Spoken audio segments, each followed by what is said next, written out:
down the hammer and pick up the pencil. You're about to listen to the Savvy Radio Show. Learn from real-life real estate investors, experience revealed with the Savvy Landlord as your host. What's going on, Savvy investors, ladies, boys, men, gentlemen, lady investors? I like that.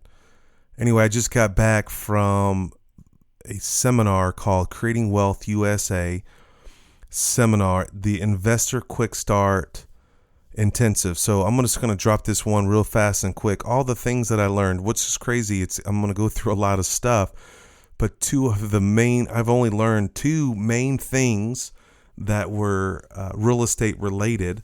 So this is going to be an interesting podcast, but there's some nuggets in here. So just hold on with me, and we'll do this together. We'll do life together. First of all, I went to this thing in Orlando. It's called the Investor Quick Start Intensive. The host was Augie Bylight. He's from Creating Wealth USA. He's super famous in my world. Why? He's done over 450 transactions creatively. He calls himself the transactional engineer, all creatively without a bank. Think about it. No fees or very little fees, using private money, using subject tos. So I had to go to this deal. Not only that, Augie has been a blessing in my life, teaching me some creative techniques that I just dropped about land trusts and so on and so forth, but it was just an amazing experience. I have like about 3 things to drop on you, but I learned a lot of things personally, life things. And so that was an interesting thing. One of the first quotes right out the gate blew me in the water. It's not the information, it's the transformation.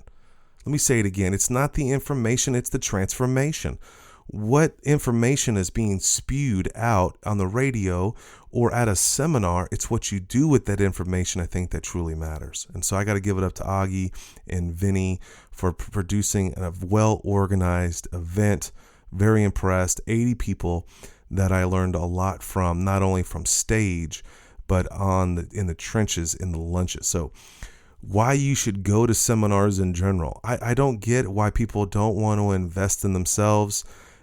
Obviously, if you listen to this podcast, you're investing in yourself. You're listening 2.5 minutes. Hopefully, your desire is to get some information out of this podcast, or you're wasting time. So you're growing. So you should go to as many seminars as that you can. I kicked it with a realtor yesterday, and he said he spends $20,000 at coaching and seminars and education. I'm like, wow. And you know, he makes $300,000 a year. It makes sense, right? I've heard you should invest 1% of your gross income into educational material, mastering your craft, becoming better. I was inspired to be there. You should be inspired. You be inspired to see people at, 4,000 units all the way down, never done a transaction. It's just interesting. You're also, when you go to these type of events, you're with like-minded people. I realize as I get older, and I'm only 43, I feel like I'm old. Some people say I'm young. Some 20-year-olds think I'm old, whatever. Man, I'm starting to love people that read. I'm starting to love people that read books and text me, I just read this book, this happened. It's not about reading my book per se. It's about growing. I want to grow. I want other people around me to grow. And where do you find those people? You don't find those people walking around at Walmart at 10 o'clock at night. No. Or you don't find those people watching late night TV. No. You find those people at your local clubs, at the landlord lunches, at the breakfasts. You find those people, you connect with those people. My lifelong friends I've met through seminars. All right, so that was a pretty long rant. All right, so let's get into the meat of it. So seeing people succeed and you succeed through seminars is amazing. All right, here's a couple of things that I learned. I'll get to the good one at the end. Land trust, absolutely. You need to do land trust. It was beat into my head about 10 times. I've dabbled in land trust. I get lazy. Do land trust. 1, few paperwork, makes your life easier. There's services out there that will do land trust. I know I didn't give you that much information. 2, what I learned was options. Boom. You have options. You can get a deal under contract, which I knew this, and I don't do this, and I needed to be doing this. I know that I try to have, when I get something in the contract, I want to close. Okay. And when I make an offer, a lower price offer, I don't just be dancing around and try to wholesale it, which I do some wholesaling, but I feel if I can't wholesale it for a profit, I'm going to close. I don't like to go back and renegotiate, but there's something that's pretty amazing that I learned at the seminar was you get it under contract with an option to buy. I mean, like an option contract. So then you can sell that contract, almost like an assignable contract. I know this is so elementary to some of you amazing real estate investors out there, but that's the cool thing about seminars. Things just hit you at the right time and where you're at. Man, think about it. I can lock up a property. I tell the seller, hey, I'm a real estate investor. I really want you to get you this price that you really want. Let's say $160,000. It's worth $200,000. And I get it under contract. Now it's almost like I'm a real estate agent of sorts, kind of. I don't know if that just offended somebody. And I go out and market that property. I have equitable interest because I have a contract with the seller, and I market that. And you have options. And the cool thing is that you could sell that option contract, or you can exercise that option contract and buy the property, or see if you can't get funding. Options. Now, of course, I love options. Creative financing is options. Would you take installments? Educate them. I learned this too. Educate. You're trying to teach someone how to sell owner finance. Teach them the long-term benefit. You're going to get a guaranteed check every month. It's collateralized. It's just fascinating, all the things that you can do. But back to the original point here, options. All right. So here's the big thing that I learned through the whole seminar was that you're trying to close a deal, and it's skinny. This is normal. Deals are skinny. Sellers, especially FSBOs, they think that their house is worth X amount of money, blah, blah, blah, blah, blah. And you're trying to get them to reality. All you wholesalers out there, you can say amen. They think it's worth $200,000. You know darn well the house is only worth $150,000, and you need to lock it up for $125,000. And let's just say you get it down to $140,000, but then you drop this on them. Show them the cost, the closing disclosure statement, or some AKA HUD, whatever you want to call it. But I usually run the numbers by them. You got to pay a realtor. We're saving you 6%. No offense, realtors out there. I still got love for you. I know you hate me because I'm a real estate investor, because you're not getting paid on the sale, the transaction, frontwards and backwards. But hey, don't hate the hater.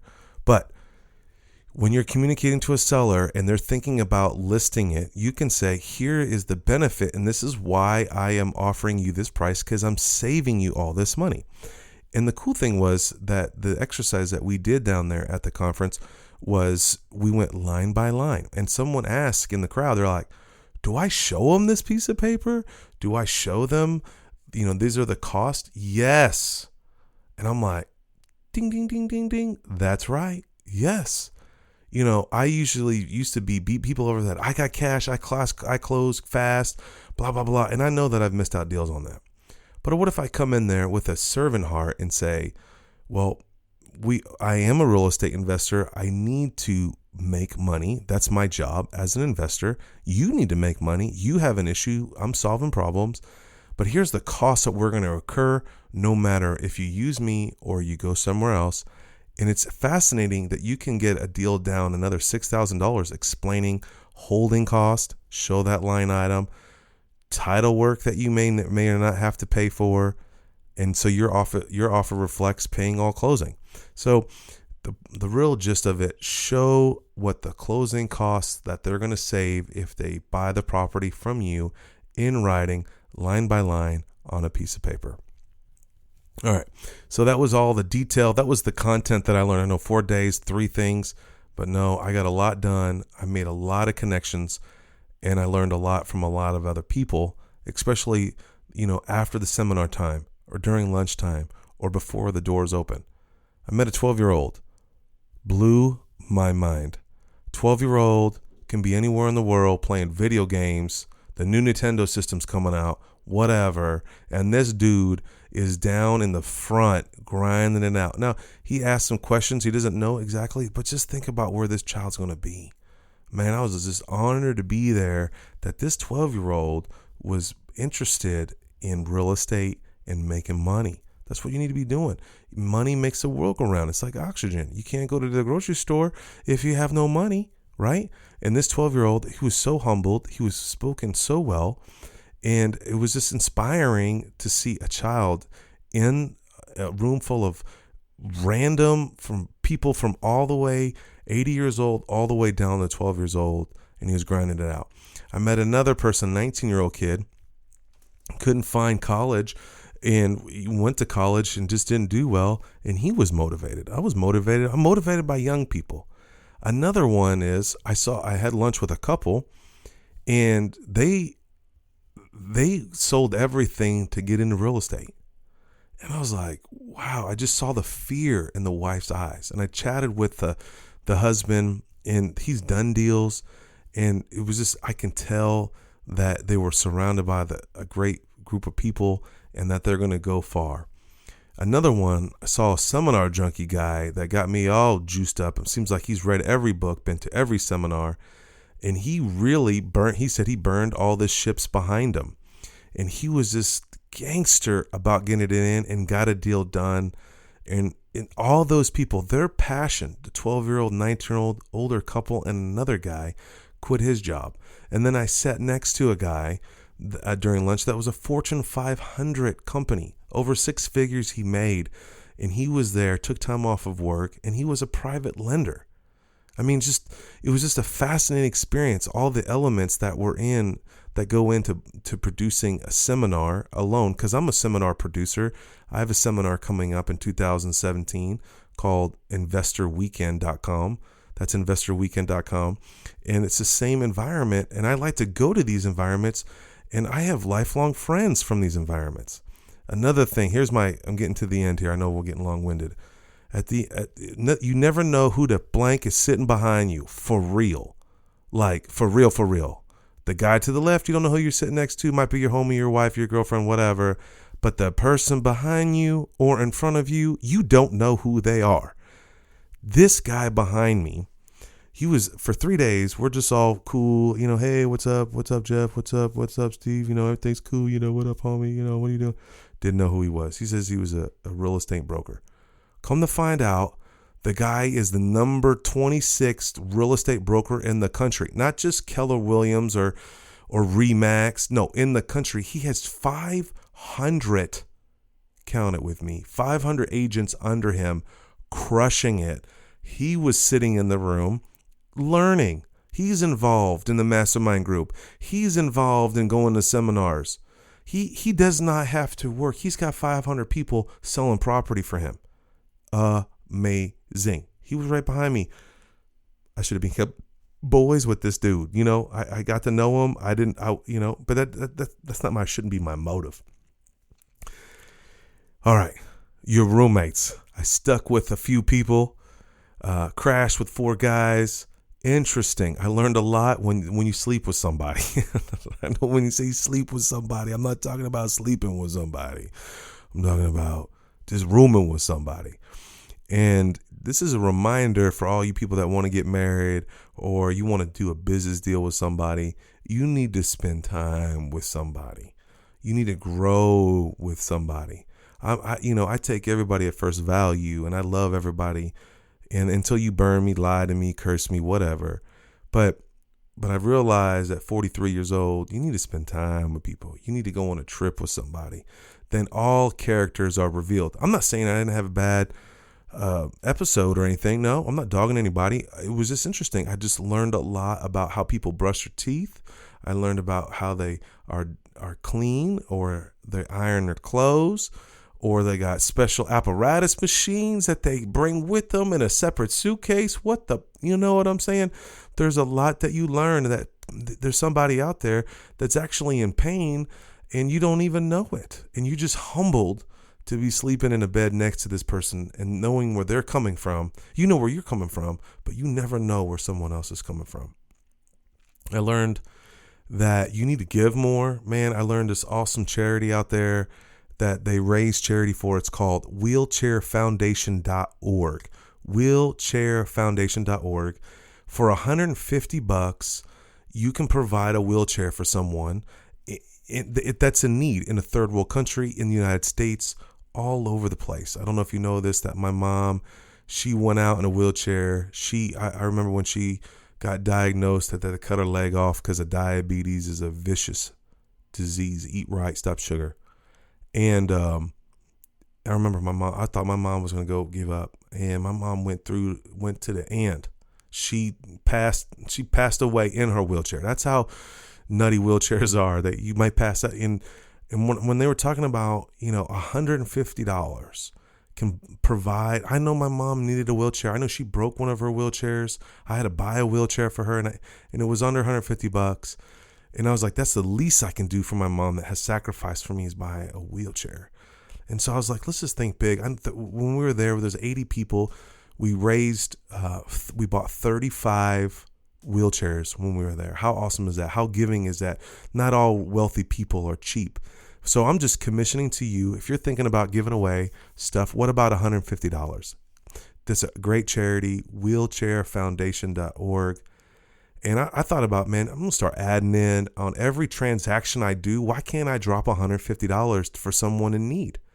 What if I can't put it on the HUD? Send $150 to the Wheelchair Foundation. Man, I don't know if this inspired you, but hopefully it gave you something, remind you that life is short, enjoy it, educate yourself, invest in yourself, go to seminars, say hi to somebody, hand them your business card, give somebody a hug, and just grow together. That's what this is about. You don't want to be at home watching TV and just dreaming about it. Go out there and do it. Thanks for listening to the Savvy Radio Show. Glide online and listen to our other motivating episodes at SavvyRadioShow.com. Connect on Twitter at LandlordBook and always be buying assets.